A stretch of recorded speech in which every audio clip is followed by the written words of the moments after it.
Jangan tanya tanda soalan 3. Bila itu garis sementara dan kedua-dua pihak menghormati resolusi United Nations General Assembly bahawa di garis terakhir, kerana Korea Selatan pun bertahan di situ, Korea Utara bertahan di garis itu. Angka kematian menjadi begitu besar. Dan genjak kan, kalau tuan-tuan tengok filem Tekgu kan, itulah tak bergenjak. Perang tak bergenjak, itulah garis 38. Darjah yang kemudiannya di PBB dah dapat satu resolusi bahawa sempadan terakhir yang diduduki oleh buah negara. Sebab tu kalau tuan-tuan tengok filem Tekgu, dia akan ada perang undur. Seperti permainan nak menanti hari resolusi dikeluarkan. Jadi bila akhir, kedua-dua pihak menghormati resolusi United Nations General Assembly berdasarkan kedudukan terakhir kedua-dua pasukan ketika resolusi diluluskan. Maka perjanjian itulah sempadan dia. Dan sempadan tu dihormati sampai sekarang berdasarkan resolusi United Nations General Assembly. Berarti tiada Tegu, tengok filem Korea yang Perang Korea Selatan, Perang Utara, popular forum filem tu. Saya tak tonton tapi isteri saya penggemar dia. Cuba tengok je filem Perang Korea Tegu. Isteri saya sangat minat dengan filem tersebut. Jadi filem tu menceritakan Teguki, ya betul. Siapa yang dah tengok Teguki ni, Tegu ni, tengoklah filem dia. Itu adalah sejarah persempadanan tersebut dibina. Menjadikan persempadanan tersebut dihormati berdasarkan resolusi United Nations General Assembly. Baik, kalau tuan-tuan tanya lagi, apa lagikah sempadan yang berdasarkan United Nations General Assembly? Sempadan Lubnan dan juga Israel.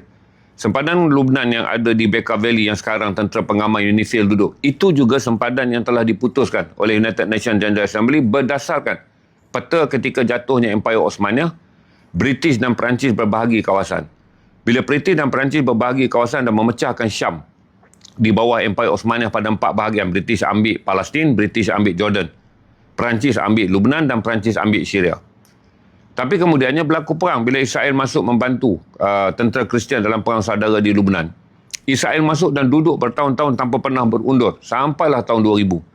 Maka United Nations General Assembly bawa lagi satu usul yang dipanggil Resolusi 1803. Di mana dalam Resolusi 1801, dalam Resolusi 1801 untuk kedudukan sempadan di Lubnan sekarang adalah rujuk balik peta.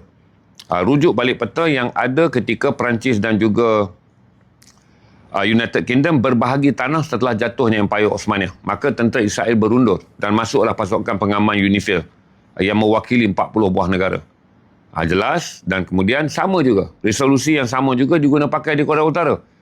Jadi kalau tuan-tuan rasa macam tanda soal 3 terkejut kan, banyak perkara yang berlaku adalah atas resolusi. Maka resolusi itu dihormati. Kerana resolusi Perang Lubnan yang dikeluarkan pada tahun 2006 yang membawa Malaysia menghantar pasukan pengaman merujuk kepada peta yang asal. Ada yang telah pun digariskan oleh British dan juga Perancis selepas bumi Syam ni dijajah dan kita kalah. Tentera Islam Ottoman kalah dalam Perang Dunia Pertama 1917-1918. Dalam Perang 1952 juga nak cari garis ni tak ada sebab dia bangsa Korea. Dia asalnya bangsa Korea. Satu bangsa Korea yang berada di selatan nak menjadi sebahagian daripada demokrasi. Satu bangsa Korea di utara dipengaruhi oleh Soviet Union, dipengaruhi oleh China, nak jadi negara komunis. Maka bertempurlah bangsa yang asalnya satu negara. Cuma di utara dipengaruhi oleh komunis, di selatan dipengaruhi oleh demokrasi. Bila dia perang, yang selatan hampir menang, kemudian tentera China menghantar 1 juta tentera dia masuk, bertempur, dan tentera Amerika yang membantu Korea Selatan terpaksa berundur. Perang itu menjadi hampir tidak selesai dan menjadi perang yang membunuh ramai orang. Maka waktu mereka berundur, itulah garis terakhir. Maka garis itulah diresolusikan. Berarti tak seinci pun yang utara kena berundur daripada garis yang dia kekal pada hari resolusi, dan tak seinci pun yang selatan kena berundur pada hari resolusi. Dan tiada yang memvetonya, maka dipersetujui. Maka itulah sempadan yang dalam dunia kita sebut sempadan sementara. Sebab kedua-dua pihak tak pernah buat perjanjian. Sempadan itu dibentuk oleh United Nations General Assembly. Kerana dia tak ada nation state. Nation state ni senang. Nation state, tanah Melayu. Kenapa nation state dia? Kerana British jajah dia. Asas nation state adalah berdasarkan pada peta. Peta terakhir perjanjian 1909 antara British dan kerajaan Siam. Kemudian British merdekakanlah Melaya ni. Berdasarkan nation state kerana jajahan British tu di situ. Indonesia dimerdekakan berdasarkan jajahan Belanda.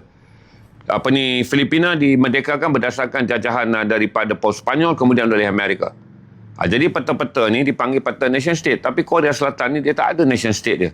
Ketika dia berperang dengan Jepun, Jepun bantai keseluruhan tanah Korea. Tanpa menghitung Korea Selatan atau Korea Utara. Sebab tu bila Jepun serang Korea, dia tak disebut dalam perang serangan Jepun tu menyerang Korea Selatan atau Korea Utara. Dalam Perang Dunia Kedua.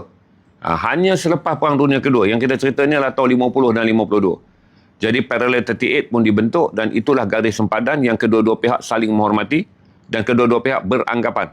Dan kita beranggapan. Itulah garis kekal tapi tidak pernah kedua-dua pihak membuat perjanjian. Bersetujui garis Parallel 38 adalah garis sempadan bagi kedua-dua negara.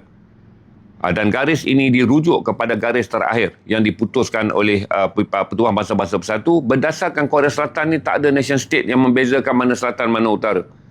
Jadi kalau tuan-tuan faham, itu asas dia.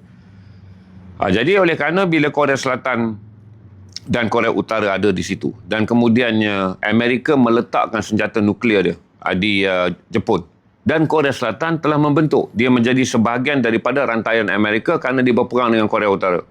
Cina komunis yang menyokong Korea Utara kerana ideologi komunis, dia bawa lah senjata nuklear masuk ke Korea Utara. Jadi berperang dengan Korea Utara, kalau Amerika serang, habislah hancur Korea Selatan dan juga Jepun. Yang tak nak perang ni berlaku adalah kerana serangan daripada Korea Utara bukan pergi ke Amerika. Walaupun dia ada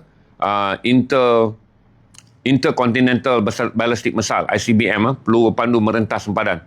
Tapi risikonya adalah tinggi kerana sekiranya sebarang bentuk serangan dilakukan oleh Amerika ke atas Korea Utara, balasan Korea Utara adalah pada proksi Amerika, iaitu Korea Selatan dan juga seperti Korea Utara dan juga Korea dan juga Jepun. Sama seperti Iran, dia tak boleh serang Amerika pada jarak yang sangat jauh. Balasan dia adalah pada semua proksi yang ada kamp tentera Amerika yang berada di sekitar negara Arab. Jadi itu punca. Dan yang kedua saya nak tanya tuan-tuan, kenapa timbul soalan Amerika perlu serang Korea Utara? Soalan yang lebih penting lagi kepada Babim. Kenapa Amerika perlu menyerang Korea Utara?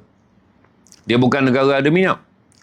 Dia bukan negara yang kaya ekonomi. Risiko tu tak berbaloi kerana sekiranya dia menyerang Korea Utara dan Korea Utara menyerang Korea Selatan dan menyerang Jepun. Ini adalah dua rangkaian perniagaan Amerika yang besar dan Jepun adalah negara G7. G7 ada 7 kuasa ekonomi yang terbesar. G7. Siapakah dalam G7? Satu-satu daripada Asia adalah Korea Selatan. Satu-satu daripada Asia adalah Jepun. Kemudian Amerika dan Kanada mewakili benua Amerika dan ada 4 di Eropah, iaitu United Kingdom, Perancis, Itali dan Jerman.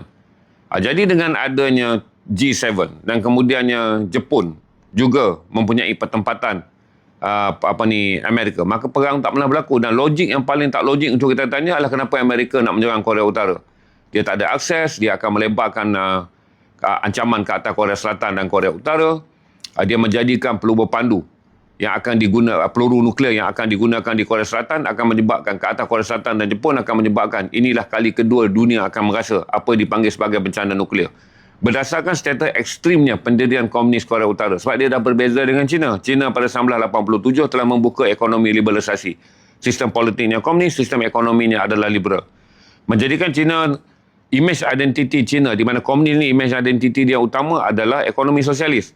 Tapi China hanya mengekalkan politik komunis, iaitu tiada pilihan raya. Semua presiden dipilih oleh parti komunis, oleh biro politik parti komunis. Jadi kalau tanya saya kenapa Amerika tak serang Korea Utara, tak ada sebab untuk kita bawa kepada titik berfikir kenapa Amerika perlu menyerang Korea Utara. Dalam keadaan yang lebih kita fikirkan adalah lebih bahaya kalau Korea Utara melancarkan serangan lebih awal ke atas Korea Selatan dan Jepun, menjadikan Perang Dunia Ketiga akan bermula berasaskan kepada penggunaan nuklear. Kerana Korea Utara lancar je serangan peluru nuklear, Amerika balas, China akan masuk campur. Dan inilah yang dipanggil sebagai asas membawa Perang Dunia Ketiga adalah kerana blok penggunaan nuklear. Saya tak bawa lagi pada blok luasnya wilayah geopolitik. Tetapi blok Perang Dunia diukur kepada penggunaan senjata yang paling berbahaya yang boleh mengorbankan jumlah manusia yang sangat ramai. Itulah saya jawab, Babim.